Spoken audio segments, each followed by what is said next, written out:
Hello friends, एक बार फिर से आपका अपने यूट्यूब चैनल एग्री सफलता में स्वागत है। आज के इस वीडियो में हम ICAR AIEE PG एग्ज़ाम के बारे में बात करने वाले हैं, जो ICAR JRF के नाम से फेमस है। इस वीडियो में हम form filling, scholarship, eligibility criteria, negative marking, exam pattern A to Z information देने वाले हैं। चैनल को सब्सक्राइब करके बेल आइकन को प्रेस करिएगा, जिससे आने वाले वीडियोस की नोटिफिकेशन आपको टाइम टू टाइम मिलती रहे। कोई डाउट हो तो कमेंट करिए, और आप हमें टेलीग्राम, इंस्टाग्राम, फेसबुक सारे जगह फॉलो कर सकते हैं। डिस्क्रिप्शन बॉक्स में लिंक मिल जाएगा। ठीक है, चलिए सबसे पहले बात करते हैं कि मार्किंग स्कीम क्या होगी। ठीक है, और एग्जाम पैटर्न क्या होगा। तो 120 मिनट का टाइम आपको मिलेगा और 120 क्वेश्चन रहेंगे, यानी कि 1 मिनट एक क्वेश्चन के लिए आपको दिया जाएगा। और अगर आप एक सवाल सही करते हैं तो आपको 4 नंबर मिलेगा। अगर वहीं आप एक सवाल गलत करते हैं तो 4 नंबर ये तो कटेगा ही कटेगा, 1 नंबर और, यानी कि एक क्वेश्चन गलत करने पे 5 नंबर का नुकसान हो जाएगा। टोटल ये एग्जाम जो होगा 480 अंक का होगा। ठीक है, इसी पे मेरिट बनेगी। अब बात करते हैं कि पेपर जो होगा मीडियम क्या होगा। तो पेपर का मीडियम इंग्लिश और हिंदी दोनों नहीं होने वाला है, ये ध्यान दीजिएगा। पेपर केवल और केवल इंग्लिश में आएगा। चलिए आगे देखते हैं। सबसे पहले बात करते हैं कि ICAR JRF क्या है। तो ICAR JRF basically India level पे कंडक्ट कराया जाने वाला एक PG इंट्रेंस एग्जाम है, जिसके थ्रू एग्रीकल्चर यूनिवर्सिटीज़ में और इंडिया के टॉप एग्रीकल्चर इंस्टीट्यूट्स में एडमिशन दिया जाता है।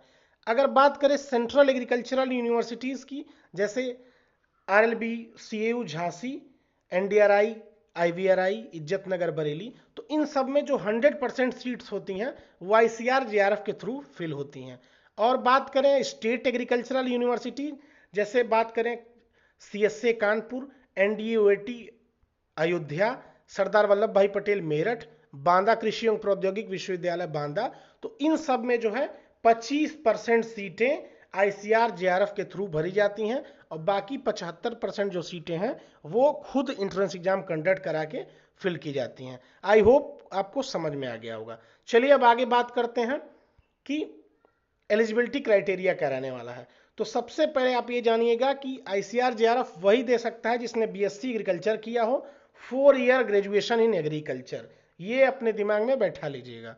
अब बात करें कि परसेंटेज कितना चाहिए BSc में, तो आजकल जो है OGPA सिस्टम हो गया है, तो आपका ओवरऑल मिला के 6.60 CG, जिसको बोलते हैं OGPA, overall grade point average, तो ये होना चाहिए। अगर आप जनरल हैं या OBC हैं, अगर आप SC ST हैं या फिजिकली हैंडीकैप्ड हैं, तो अगर आपका 5.60 OGPA है तो आपका एडमिशन आसानी से हो जाएगा। ठीक है, चलिए अब बात करते हैं एज की क्या लिमिट है।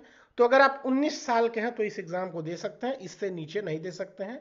और कोई एज रिलैक्सेशन नहीं है, चाहे आप SC ST हो, जनरल हो, OBC हो, वाट एवर। चलिए आगे हम देखते हैं स्कॉलरशिप कितनी मिलेगी। अगर आप ICAR PG स्कॉलरशिप पाना चाहते हैं तो आपको जो टॉप रैंक होता है वो लाना पड़ेगा। वो डिसाइड किया जाता है, कट ऑफ निकाली जाती है। तो ये मान के चलिए कि शुरू का जो 100 से 200 सीट होता है, तो इसी टाइप में अगर वो होगा, टॉप रैंक वो डिसाइड करती है ICAR। तो उस हिसाब से आपको 12,640 रुपये पर मंथ मिलने वाला है। तो वो आपके लिए बहुत अच्छा होने वाला है। इसके बाद बात करें कि अगर आप टॉप सीट नहीं पाते हैं, कम मतलब रैंक थोड़ी सी कम आती है, उतनी अच्छी रैंक नहीं आती है, फिर भी अगर आपका जो सिलेक्शन हो जाता है तो आपको 5,000 रुपये का नेशनल टैलेंट स्कॉलरशिप, NTS के नाम से फेमस है, ये दिया जाता है। लेकिन इसमें एक शर्त है कि अगर आप डोमिसाइल स्टेट में एडमिशन लेते हैं तो नहीं मिलेगा। एग्जाम्पल के लिए, मैं अगर यूपी से हूं तो मैं यूपी में अगर किसी विश्वविद्यालय में एडमिशन लूंगा तो मुझे 1 भी रुपया नहीं मिलेगा। वहीं मैं अगर MP में लेता हूं, चाहे बिहार में, तो मुझे 5,000 रुपया पर मंथ मिलेगा। ठीक है, तो आई होप मैंने आपको आसान भाषा में चीज़ों को समझा दिया है। ठीक है, चलिए अब बात करते हैं फॉर्म कब आएगा। फॉर्म अप्रैल से मई के महीने में आ जाएगा। ठीक है, और उसके ऊपर मैंने वीडियो बना दिया है कि फॉर्म के लिए नोटिस आ गया है। एग्जाम कब होने वाला है, तो 3 जुलाई डेट दी गई है। ठीक है, ICAR द्वारा, और इसको NTA कंडक्ट कराया जाता है, ये ध्यान दीजिएगा। इसमें टोटल 20 डिसिप्लिन है, 20 ग्रुप है। ठीक है, 120 मिनट का एग्जाम पहले ही बता दिया। 20 ग्रुप में जैसे मान लीजिए एग्रोनॉमी है, सोशल साइंस है, प्लांट साइंस है, फिजिकल साइंसेस है, ऐसे करके 20 ग्रुप हैं और 81 सब डिसिप्लिन है। ठीक है, तो अगर आपको कोई भी डाउट हो तो आप हमें कभी भी कमेंट कर सकते हैं। व्हाट्सएप ग्रुप को ज्वाइन करिएगा। ठीक है। टेलीग्राम ग्रुप को ज्वाइन करिए, डिस्क्रिप्शन बॉक्स में सारे सोशल मीडिया का लिंक मिल जाएगा, और सब्सक्राइब करके बेल आइकन को प्रेस करिए। ऐसे ही वैल्यूएबल वीडियो आपको मिलती रहेंगी। जय हिंद।